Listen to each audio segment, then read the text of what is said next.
Buenos días, buenos días, buenos días. Bendiciones totales para todos. Es grato encontrarnos nuevamente. Me alegra que usted esté en este lugar. Entristece, ¿verdad? Algunos que no están por enfermedad y otros pues porque necesitan un doble ánimo. Pero lo importante es que hoy usted decidió venir a pesar de las dificultades, a pesar de las situaciones que usted está atravesando. Doble bendición para usted esta mañana. Vamos a la Biblia, al Éxodo 14. Éxodo 14, ahí vamos a estar meditando en la palabra de Dios. Éxodo 14, en el capítulo, ¿verdad? O versículo 1 en adelante. El tema de esta mañana está titulado ¿qué hacer cuando lo que Dios hace no tiene sentido?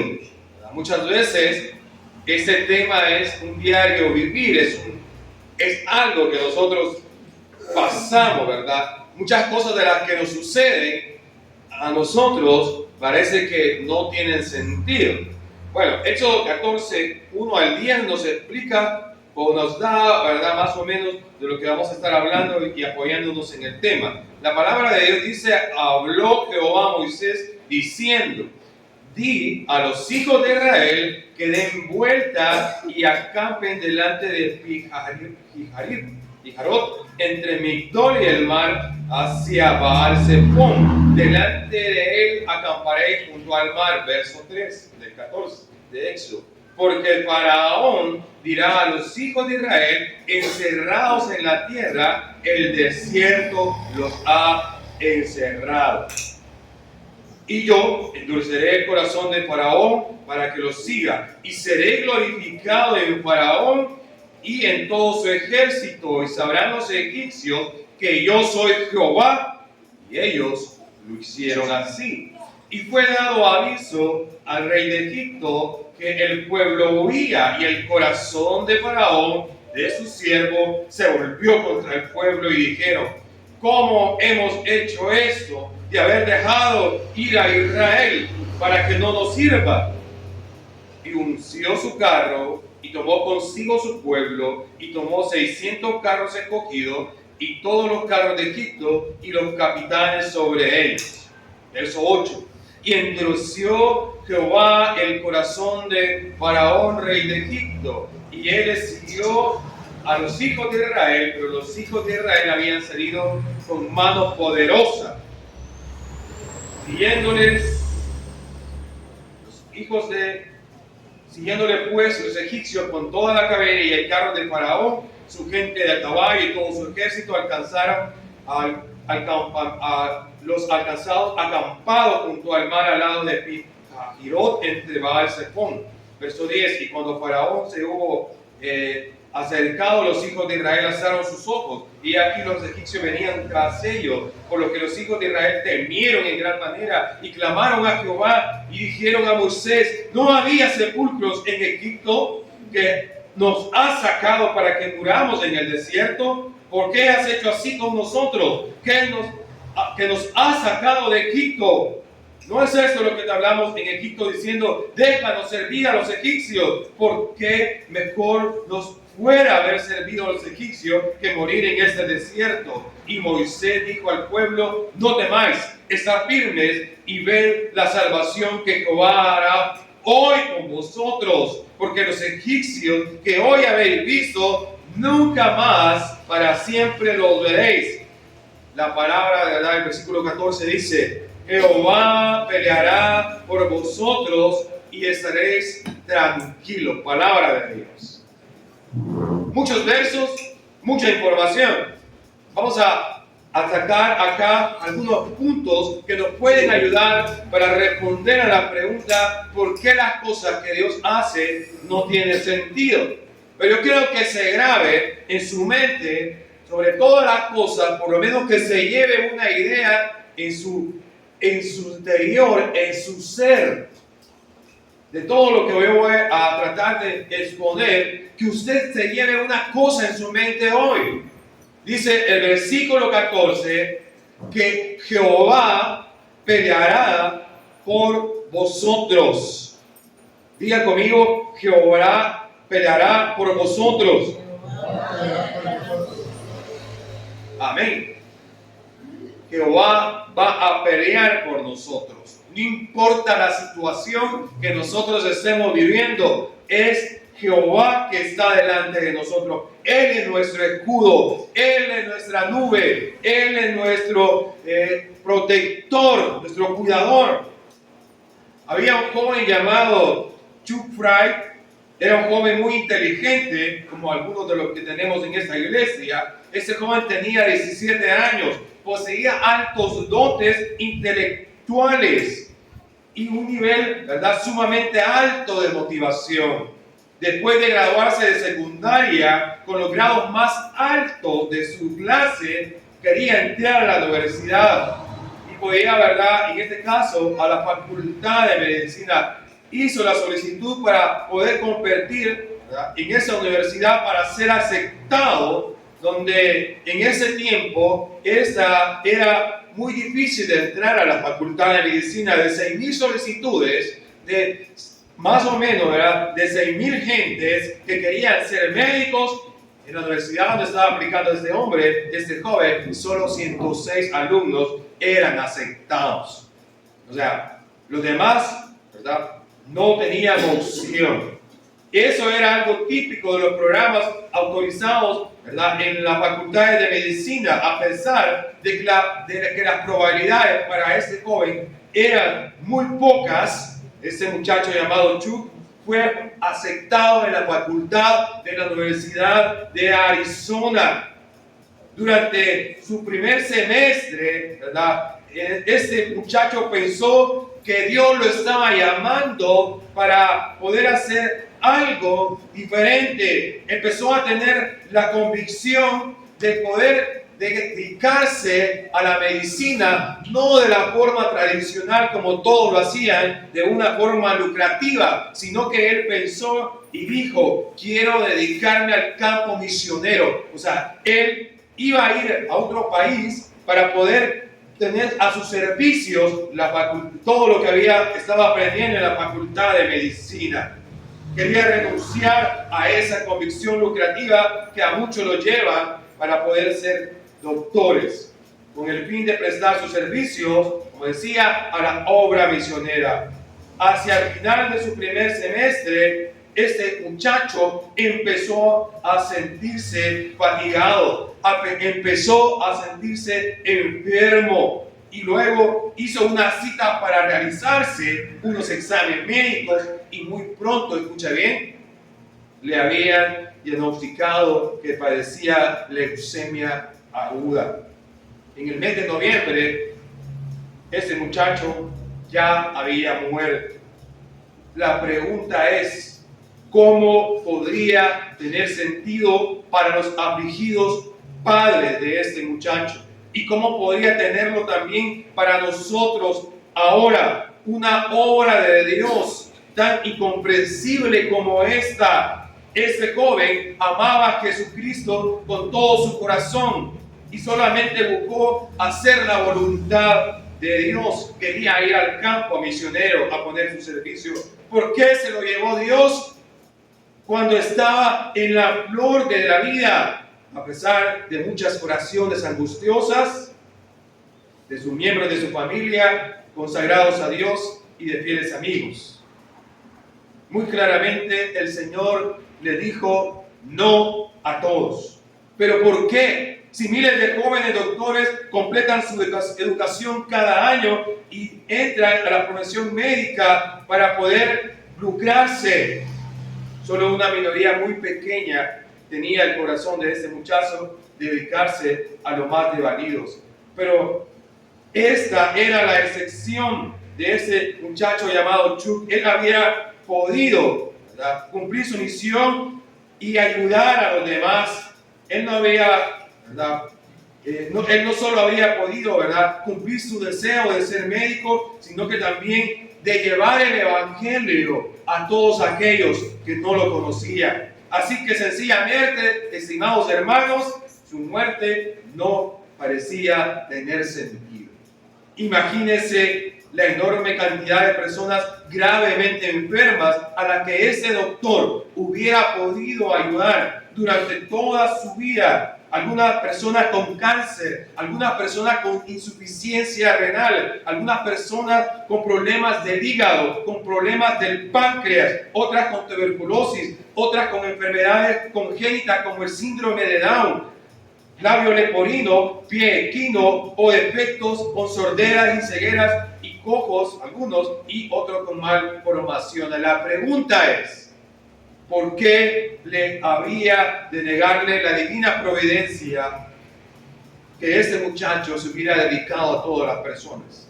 Existe otra dimensión de la historia que no hemos contado y que contempla el cuadro dramático de este muchacho.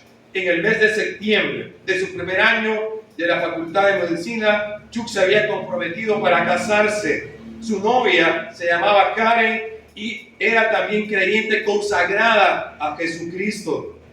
6 semanas después de su compromiso, ella se enteró de la enfermedad mortal que este muchacho padecía, pero ella decidió seguir adelante con los planes para la boda y se convirtieron en marido y mujer en menos de 2 horas antes de su trágica muerte.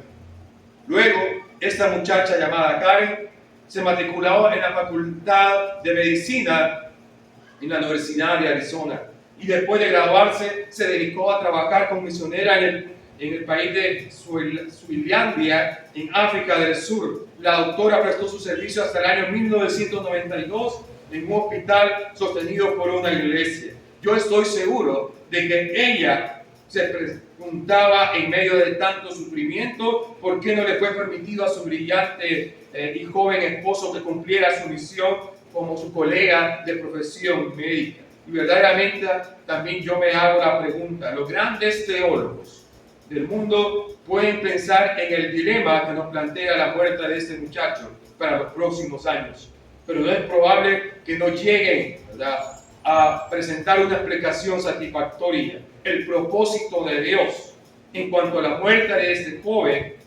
es un misterio y permanecerá siendo. ¿Por qué después de mucha oración se le permitió a este muchacho que entrara a la Facultad de Medicina si no iba a poder vivir hasta poder contemplar su educación? ¿Por qué la medicina? ¿Por qué le fue dado tanto talento a este joven que no iba a poder utilizarlo? ¿Y por qué fue cortada la vida de este estudiante tan maduro y prometedor cuando muchos adictos a las drogas, borrachos, hombres malvados viven largas vidas, siendo una carga para la sociedad?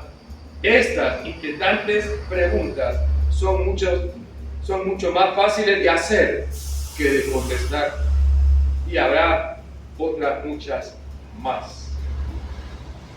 ¿Cómo podemos observar nosotros, estimados hermanos, en los textos que leímos al principio de Éxodo?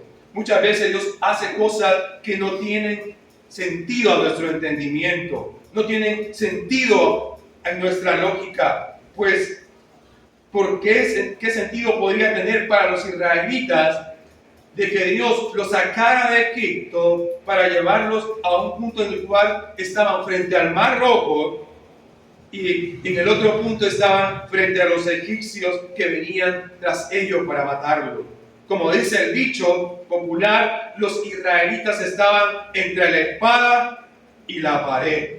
¿Por qué Dios los saca de un país donde les daban comida, donde tenía una casa, y los trae al Mar Rojo y los pone también frente a los egipcios? Aún podemos leer que el mismo Dios endureció el corazón de Faraón para que siguiera en los israelitas. El versículo 4 del capítulo 14 dice: yo endureceré el corazón de Faraón para que lo siga, y seré glorificado y en todo su ejército, y sabrán los egipcios que yo soy Jehová.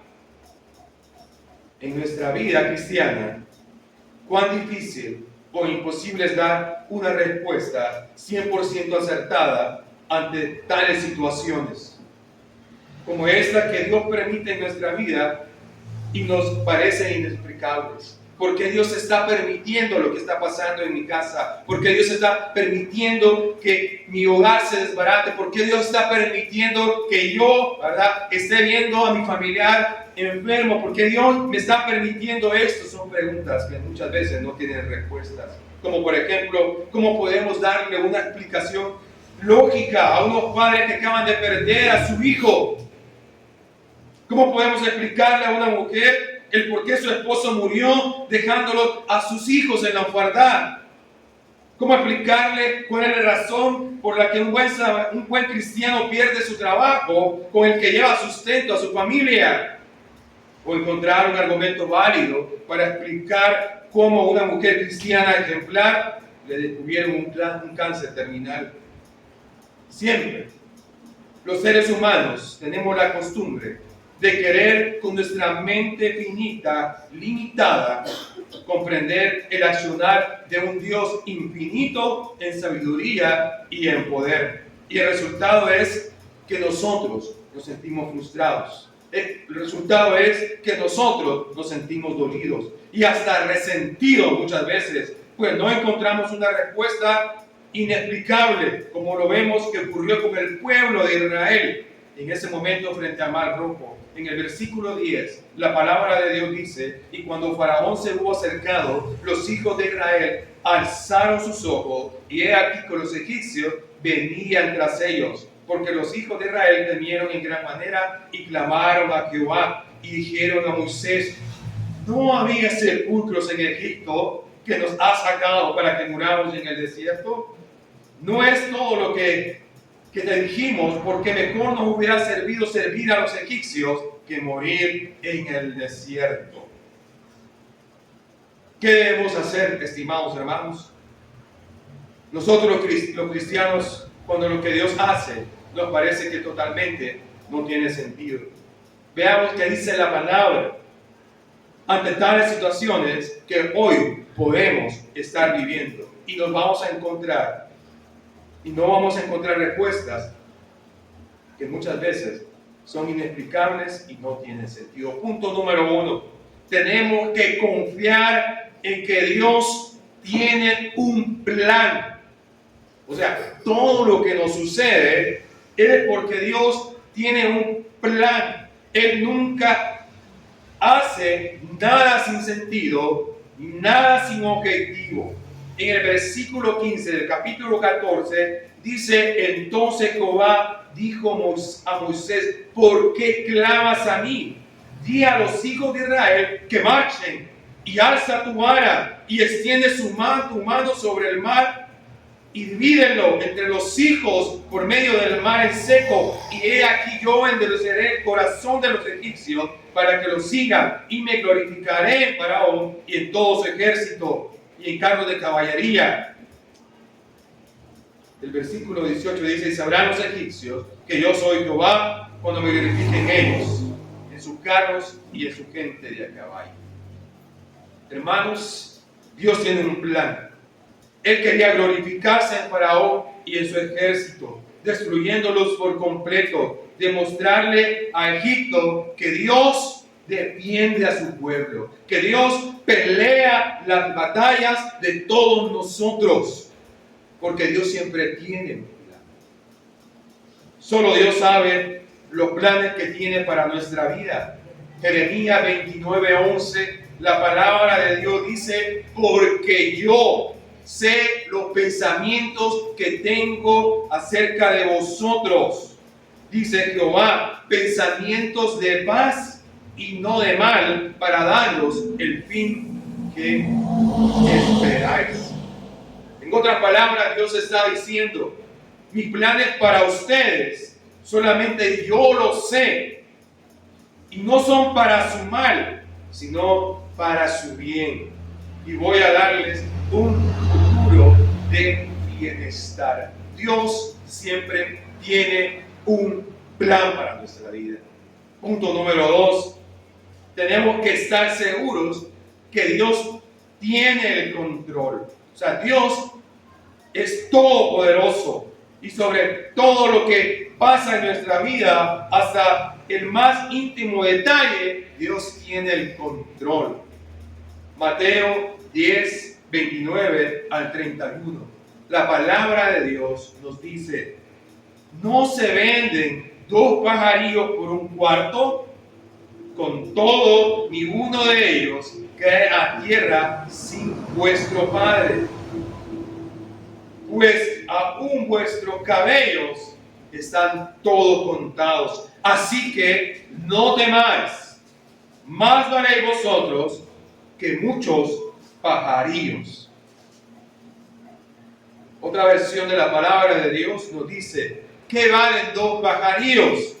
Apenas unos centavos. Sin embargo, ni uno solo cae a tierra sin que el Padre lo permita. Pues yo les digo que hasta el último cabello de ustedes está contado. Así que no teman, para que Dios, ¿verdad? Para Dios ustedes valen más y mucho más que unos pajarillos. Dios tiene el control de todo. Lo que hemos estado viviendo, lo que estamos experimentando, Dios tiene el control sobre nuestras vidas. Dios está en su trono. Él está en control de todo lo que nos pasa en nuestra vida. No pensemos que lo que está pasando en nuestra vida fue algo que se le pasó por alto, o algo que el diablo hizo sin que Dios se diera cuenta. Hasta el diablo mismo tiene que pedirle permiso a Dios para poder tocarnos. Job dice, y Jehová dijo a Satanás: ¿no has considerado a mi siervo Job, que no hay otro como él en la tierra, varón perfecto y temeroso y recto y apartado del mal? Respondió Satanás a Jehová: ¿acaso teme Job de balde? ¿No le ha acercado alrededor de él su casa y todo lo que tiene? Al trabajo de sus manos has dado bendición, por tanto sus bienes has aumentado sobre la tierra. Pero extiende ahora tu mano y toca lo que tiene, y verás si no blasfema contra ti en tu misma presencia. Dijo solamente Jehová a Satanás: he aquí todo lo que tiene está en tu mano, solamente no pongas sobre él tu mano. Y salió Satanás delante de Jehová. Otro, ¿verdad?, que también no nos puede tocar siempre va a ser ese mismo diablo. Lo sucedió a Pedro. Dijo también el Señor: Simón, Simón, he aquí Satanás os ha pedido para zarandearnos como a trigo. O sea, en otra versión diría: Satanás, ¿verdad?, nos ha pedido para sacudirlos a ustedes, como un campesino sacude la paja de los granos del trigo. Hermanos y hermanas, todo lo que pasa en nuestra vida, Dios lo ha permitido con un propósito. Lamentaciones 3:38 dice: las cosas buenas y las agradables llegan porque el Altísimo lo ordena o porque el Altísimo lo permite. Punto número 3. Tenemos que estar seguros que todo lo que Dios permite en nuestra vida, aunque no lo comprendamos, tiene 3 características. Romanos 12:2. No os conforméis a este siglo, sino transformados por medio de la renovación de vuestro entendimiento, para que comprendáis, ahí vienen las ideas, cuál sea la buena voluntad de Dios, agradable y perfecta. Todo lo que, ¿verdad?, nos está sucediendo tiene la voluntad de Dios. Entender que es buena, que es agradable y que también, en este caso, ¿verdad?, es perfecta. Otra versión dice: no imiten las conductas ni las costumbres de este mundo, más bien dejen que Dios los transforme en personas nuevas. Al cambiarle la manera de pensar, entonces aprenderán a conocer la voluntad de Dios, la cual es buena, la cual es agradable y la cual es perfecta. Y cuando podemos creer que la voluntad de Dios es buena, es agradable y es perfecta, entonces vamos a comprender el texto de Romanos que dice: todas las cosas nos ayudan a bien. Muchas veces Dios va a permitir que pasen cosas difíciles en nuestra vida, Y son cosas que nos van a causar dolor, que nos van a causar aflicción. Es como el momento como los padres tienen que firmar el documento para aprobar, ¿verdad? Aprobar que su hijo sea sometido a un proceso quirúrgico, que va a ser doloroso y quizás, ¿verdad?, los hijos no comprendan lo que está pasando en ese momento. Como un padre le dice, ¿verdad?, que un proceso quirúrgico que le va a causar dolor, que le va a causar aflicción, es lo mejor para ellos. Que lo que hacemos es porque lo amamos, pero ¿qué significa dolor? ¿Qué significa llanto? ¿Qué significa ansiedad? Pero al final, ese dolor, esa aflicción y esa ansiedad va a salvar la vida. Dios permite, estimados hermanos, que en nuestra vida pasen cosas que no entendamos, que quizás sean dolorosas, que nos harán pasar por momentos de desesperación y por momentos de angustia, de llanto, de quebrantamiento, porque al final todo, dice la palabra, será para bien. Lo que nos sucede nos hará crecer en fe y paciencia, sabiendo que la prueba de nuestra fe produce paciencia. Es decir, que cuando nuestra fe es puesta a prueba, nosotros aprenderemos a soportar con fortaleza el sufrimiento. Todo lo que nos sucede nos va a permitir experimentar consuelo. Vea conmigo segunda carta a los Corintios, por favor. Vamos ahí a ese texto. Y quiero que lo tenga, lo subraye, porque Dios tiene un mensaje para usted en ese versículo. Segunda a los Corintios, capítulo 1, versos 3 al 4. Interesante versículo para ir culminando el mensaje de esta mañana. La palabra de Dios dice en segunda carta a los Corintios 1, 3 y 4. Bendito sea el Dios y Padre de nuestro Señor Jesucristo, Padre de la misericordia. Y dice la palabra de Dios. ¿Y Dios de qué dice la palabra ahí? De toda consolación. Primera consolación, anótelo. Primera consolación, el cual nos consuela. Segunda consolación, ¿dónde nos va a consolar Dios? En nuestras tribulaciones, para que podamos también nosotros, ¿qué dice la palabra ahí? Consolar a los otros que están, ¿verdad?, en igual tribulación. Otra, ¿verdad?, consolación. Por medio de la consolación, otra consolación, con que nosotros somos consolados por Dios. Hay un quíntuple énfasis de la palabra consolación en estos versículos. Consolación significa que Dios nos permitirá, ¿verdad?, experimentar, a pesar del sufrimiento, a pesar de la angustia, a pesar de la aflicción, también nos va a permitir que experimentemos alivio, que experimentemos descanso, que vamos a quitarnos un rato la pena, la tristeza, el desconsuelo, el tormento, incluso también el duelo. Dios nos va a consolar en estos momentos. Dios nos llevará a conocerlo mejor, así como el hombre más famoso y paciente de la historia llegó a conocer a Dios cuando estaba pasando terrible situación. Dice Job: de oídas te había oído, mas ahora mis ojos te ven. Podemos decirle al igual que Job: Dios, yo sé que tú lo puedes todo y que no hay nada que no pueda realizar. Por tanto, ¿verdad?, me aborrezco y me arrepiento. ¿Quién soy yo para dudar de que tu providencia puede hacer cosas? Yo estaba hablando cosas que no entendía, dice Job, cosas demasiado difíciles de comprender. Y lo principal, hermanos, que Dios hace cosas que no tienen sentido en nuestra vida, es porque Él quiere que aprendamos a amarlo a pesar del sufrimiento, a pesar del dolor. La única forma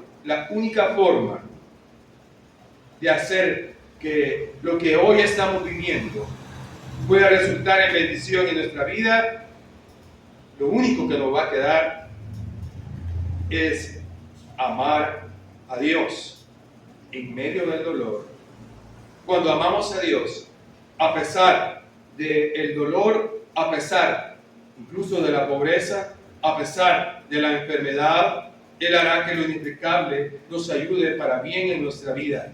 Pero tenemos que amarlo, escuche bien, tenemos que amar a Dios más que a una persona. Porque muchos aman más a las personas más que a Dios. Usted tiene que amar, hermano, a Dios más que su trabajo. Joven, usted tiene que amar a Dios más que sus estudios, más que sus posesiones y más lo que a usted lo tiene, ¿verdad?, en su corazón. Todo eso, ¿verdad? Tenemos que amar a Dios más que todas esas cosas. Y todo ayudará bien al que ama a Dios sobre todas las cosas, pues todo lo que necesitamos está en Cristo. Este día,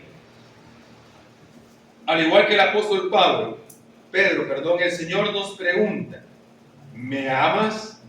Juan 21, 15 al 17, en 3 ocasiones, el Señor le pregunta a Pedro que si lo amas, que si lo ama. La pregunta es para nosotros también. ¿Me amas aunque haya muerto esa persona que tanto amabas?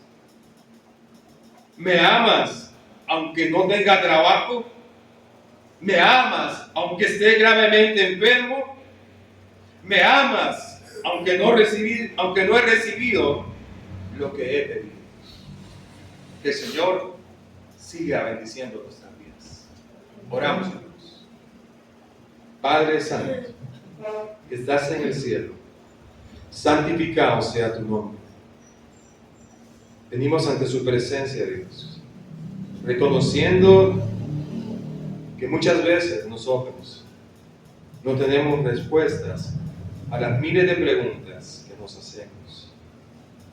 Padre, le pedimos que nos consuele, que nos dé alivio, Dios, que pueda, oh Dios, abrazarnos, que podamos, oh Dios, abandonarnos en sus manos, que Dios, Padre Santo, usted pueda tratar con cada uno de nosotros. Bendice a todos los que están acá, todos los corazones, oh Dios, que están atravesando muchas veces sufrimiento, muchas veces dolor, muchas veces angustia, Dios, desesperación, que están quebrantados, que están necesitados. Alivia, Dios, nuestras cargas. Echamos nuestras cargas y nuestras ansiedades sobre Jesucristo, porque Él, oh Dios, cargó nuestros pecados en la cruz. Padre, gracias te damos por tu palabra y le pedimos que nos siga bendiciendo en el nombre de Jesús. Amén y amén. Dios bendiga.